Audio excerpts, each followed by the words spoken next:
Welcome back to the Murdaugh Death in the Family official podcast.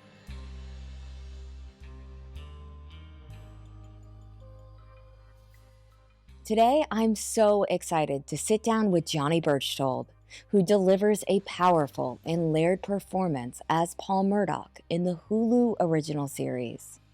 Paul's story is one of the most complicated in this saga. He was both a victim of generational privilege and someone whose choices caused real harm. Few characters walk that line of victim and perpetrator quite like Paul.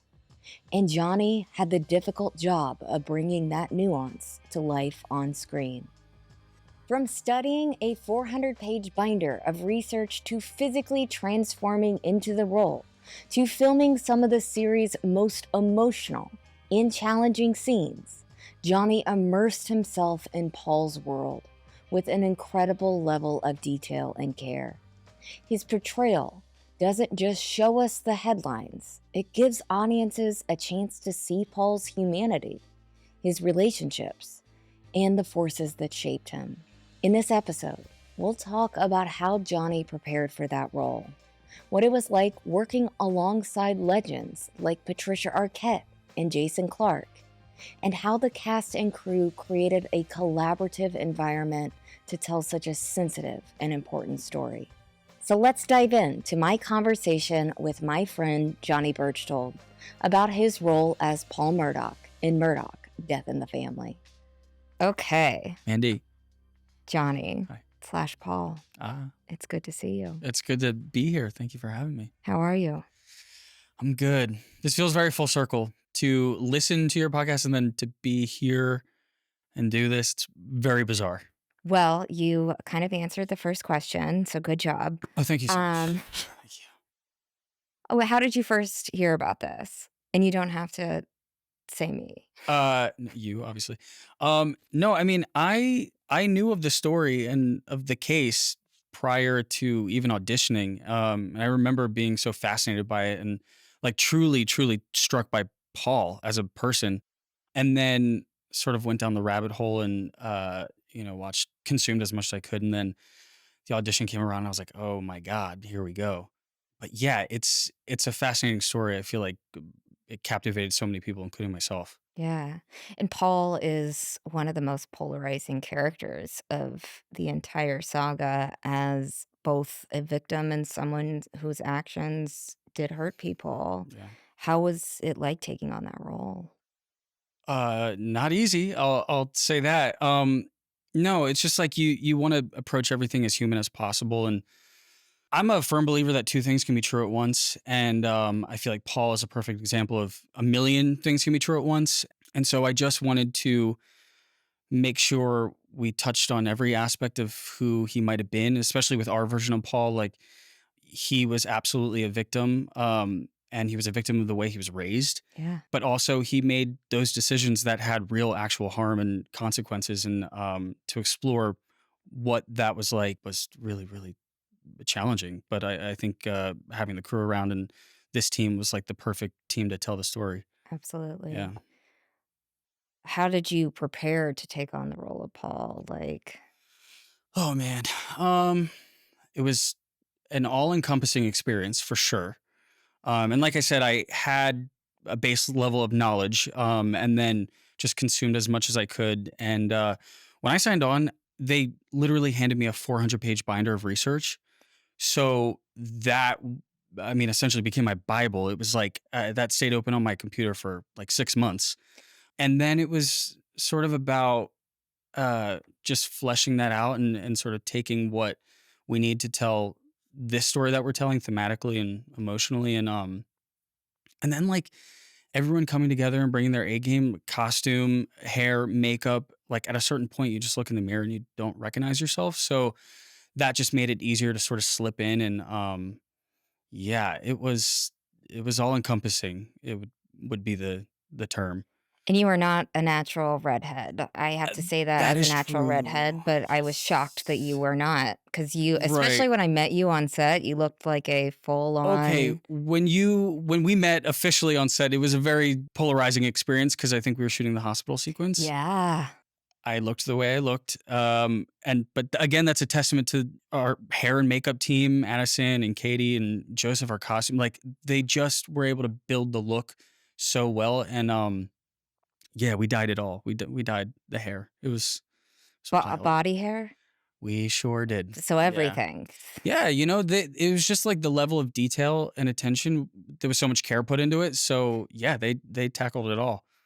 And yet I feel like I know it comes through in the film, like, you wouldn't think about armpit hair, but Oh no, well that's the nature of filmmaking. It's like there's so much attention to detail of everything in a shot that the regular viewer sort of you don't notice, but it's all the small things that come together to make the whole. And yeah, it's like that. It's the armpit hair. It's the poster in the back. You're not looking at it, but it makes a difference.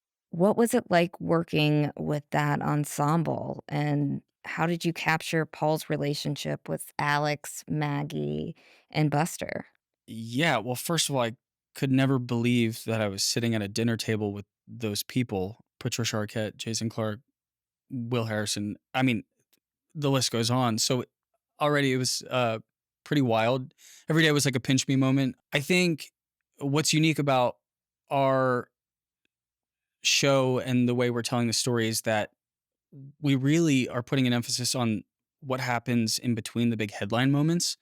And that is those small, intimate moments that are like, at the dinner table or exploring those dynamics between family members. And like Jason and Patricia, they're legends. They know the importance of telling a story like this and telling it, as humanly as possible. So getting to know them outside of work was, I mean, a gift. You don't know, especially like when you work on a project with names like that, you just don't know what to expect. And luckily they were, I mean, the best of the best. Like we did an escape room together because Aw. nothing says family bonding than all being trapped in a room together and trying to figure out a way out. And it truly, I mean, it was like it's sort of metaphorical in that way, but like that's what it was like every day on set where we're trying to figure out how do we tell this scene in the best way possible. And they too, like, man, they look out not only for themselves and their character, but for everyone in the scenes with them. It was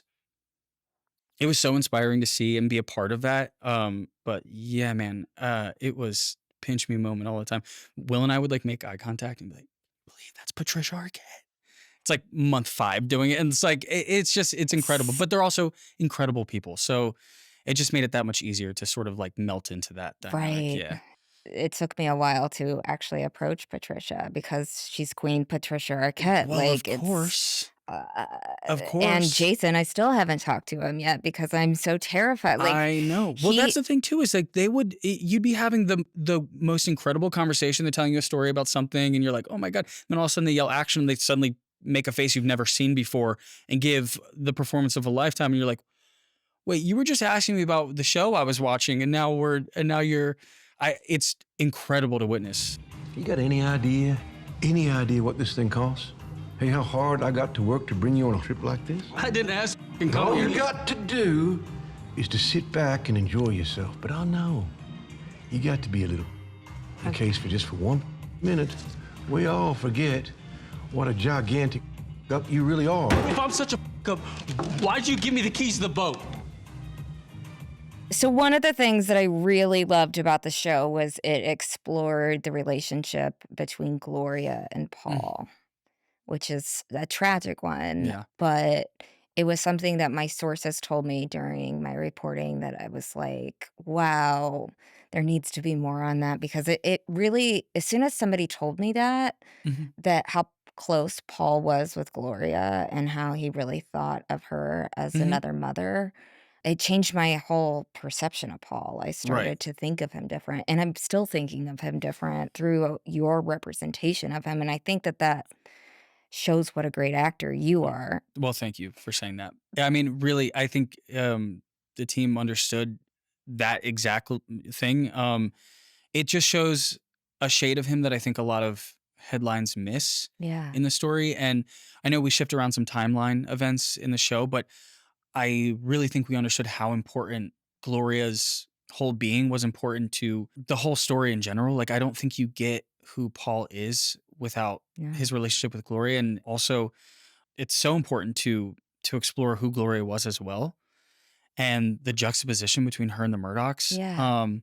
But it's absolutely a storyline that I think that's one of the things that struck me too when I first heard of the story and I was like learning about it. Seemed out of character, if I'm being honest, for what a lot of people were saying about Yeah. Paul, and it just reminded me, like, of course, these are human beings, and Yeah. there's so many aspects to all of these people, but the relationship between Paul and Gloria was so important to me, and Kathleen, who plays Gloria, is just a treasure on earth, and pretty quickly I was like, oh, you are someone I can trust for the rest of my life, and we got so close. That's the thing about something like this. You get so close in such a short amount of time.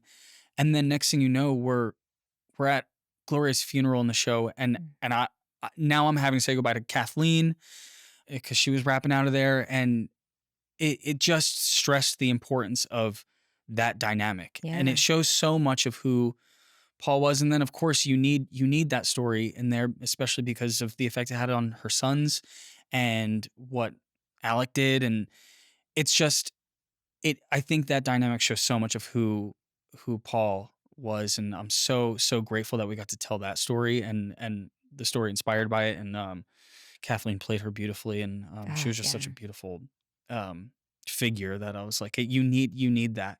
Right. She was a really bright spot in Paul's life, and you could really, Absolutely. and she was a little ray of sunshine. Right. And you don't get that evolution without her passing and what that did to him. And I Right. know, like, of course, story as expansive as this, there's so many theories and rumors and things, but you, especially as an actor, I think it's our job to get emotionally invested in the person Hmm. that we're playing. And then you have that added layer of like it's inspired by these real people. But his response to her passing really informed a lot of who he became. Yeah. And so I just think it was written so beautifully Yeah. how they explored that. Yeah, I love that Paul called her Go Go. Again, that was like a big light bulb in my head when I heard that. I was like, "Oh, wow." Like, Yeah, yeah. and it A nickname is seeing so personal, seeing you that in know? the show and seeing him say "Go Go," and, ah, it's just heartbreaking and emotional, and I understand now after watching the show why they changed the timeline, Right, and because I also too I had those questions because confused. I came into it knowing so much about the story, and the way they explained it to me, and once I got to read, really it was like the thematic and emotional arcs that they were trying to tell. I was like, oh, that makes so much sense because, of course, you have this big event, it's the inciting incident, but you really cannot tell the story of the Murdochs without her. No. And then also having the chance to really showcase who she was. Yeah. And Kathleen portrayed her so beautifully. And Winter and JD, who play her sons, are so incredible. And I'm so happy we got to see that um, side of the community as well. In my 6 years of investigating the Murdaugh family, my understanding of Paul Murdaugh evolved the most. I came to learn that Paul's generational privilege wasn't just something that he benefited from. It was, in many ways, his biggest impediment.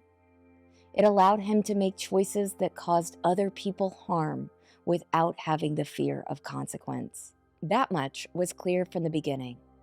After the murders, though, I started to wonder whether this troubled young man was making these choices in search of a boundary that couldn't be overcome by his name alone. For more than 2 years, I saw Paul Murdaugh as the spoiled, reckless grandson of a legal dynasty, who not only refused to take responsibility for his role in taking Mallory Beach's life, but who was willing to allow that burden on a friend. So I covered the boat crash in real time and its aftermath and knew a lot of the people who were impacted by it. How did you guys on set navigate the challenge of telling Paul's story about the boat crash in a way that felt authentic and not sensationalizing it Right. while respecting the victims? Well, I think it was really important for us not to shy away from anything. I mean, good and bad, especially bad. I mean, you just can't tell the story without showing every side, but it was really hard to just go into those moments. But we knew there's a responsibility there, and you have to tell every aspect of it. I got so close with all of the kids and the kids. But we all got so close and we became such good friends. We had a group chat going, and especially filming those scenes were so heavy and so loaded.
You just have to sort of think about what comes after, and how that ripple effect, led to the rest of the story. Yeah.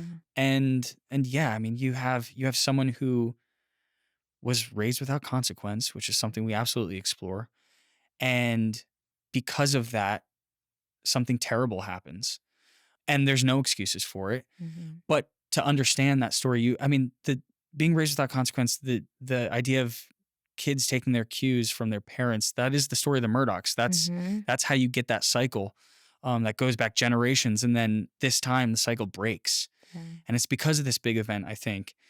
So having to put your headspace where you've done this awful thing and what do I do with this now?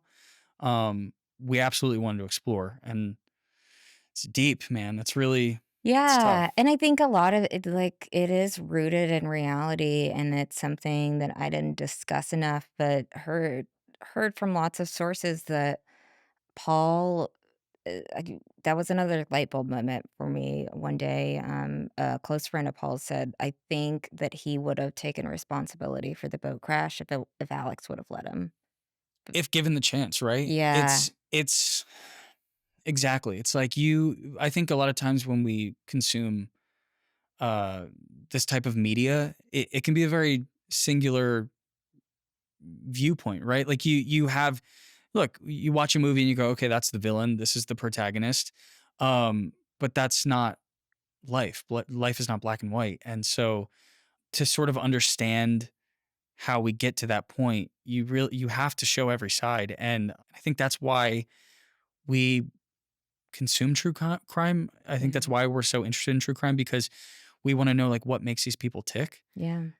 Just because it just reflects so much in ourselves and humanity. And I mean, I think for me personally, in the way I approached Paul, I wanted to hold on to the good things, the good sides that, we had through your reporting and through the opportunities we had in the research phase, talking with a lot of the people who knew him. It goes back to the two things can be true at once. There were so many good things said about him. Right. And at the same time, he did something terrible. Yeah. And so what happens when those two things collide, right? Right. Like what's the aftermath, and how do you cope? Right. Which is something we explore. And Right. And generational privilege, I think, is Right. huge in Paul's story of Right. just like every generation, it seemed like, had less accountability. Oh, And 1,000%. It seemed like it was all it led up to this, right? Like that it's not sustainable. Right. And I think that's why it becomes a cautionary tale in that way. It's like, this is when you have generations of powerful people getting away with things, and you giving that to your kids, and then you either take that and what do you make of it? And it all sort of culminates into this and what it we was, have. and the boat crash was really the first domino to fall. Right. And as I'm talking to you right now, I feel bad looking back. When the boat crash happened, I and so many others viewed Paul as a spoiled rich kid. He seemed Well, easy to hate. well, absolutely. I mean, of course, I came into the thing with my own opinions too, which is something, you sort of have to shed to hopefully play a character truthfully. But yeah, how can you blame anyone for having these visceral responses to the tragic passing of someone? Um, and then who's to blame, right? Like, Right, of and course, you wanna blame someone of course, and and again, so many things can be true at once. It's yep, like, absolutely, um, and at the same time, and I think, yeah, I think it's just so complicated and nuanced, and so I think that was something that we really tried to explore. But yeah, yeah, of course we have these opinions. right, and I think that the show exploring Paul's, the impact that his father had on his life and the negative impact that he had on Yeah, his life. And just like, I mean, I went through a journey of at first thinking that Paul was was the true villain of the sure, Murdaugh of family. And course, then it's like, oh, actually in the show explores yeah, this. All of the bad things revolve around Alex yeah, Murdaugh. yeah, And without him, this circle of evil would not happen, and all absolutely, of these people would not be hurt, right, right. and I think it's so beautifully done in the show. Was there a specific detail, maybe in Paul's mannerisms, voice? Did you see any videos of him when you were Yeah, oh, yeah. or the way that people described him that helped you, like, was there something that you held on to? Oh, sure. I'm really like, as on the actor side of me, I'm really interested in finding like the physicality of a character. I think it just says so much of how someone keeps the tension in their shoulders or what they do with their hands when they're just sitting. Um, and so on a story like this that's inspired by actual events, especially now there's documentation of that. And so there was some material that I got to see of how Paul carried himself. And so I took a lot of that, and there's like an old school like drama club theater improv technique where you sort of walk around in circles and in character. Hmm. And it hit me at one point that I was doing that in my neighborhood. I like didn't realize, but I was like, "Oh, I'm like walking the way that I want to walk as Paul around my neighbor." But it was such like I was in my head. But yeah, the physicality was really important to me. Yeah, and then also exploring what he was like when he was under the influence is something that was widely documented as well, which Timmy. you, of course, which you don't you rarely get as an actor, Yeah. but there was documentation of it. And again, I had that binder of research too to sort Mhm. of pour over. But yeah, there was like there was physical tics and things that I saw that I actually share with him too, which was interesting. And I know where my tics manifest from. Yeah. And so it just helped me get a better understanding of where maybe his head was at in moments. Not I you can't speak for him, but the best we can do is try to understand. Yeah. And a lot of that comes out physically, I think. Yeah. Why does it even matter? It ain't helping What is find all her. this now? Taking my statement. Miss Randolph, Austin Pritchard, Donnie's son. We ain't doing that. Sorry, Mr. Randolph, I'm talking to Paul. Son, I'm his lawyer, which means you talking to me. And I'm telling you, he's not giving any goddamn statements.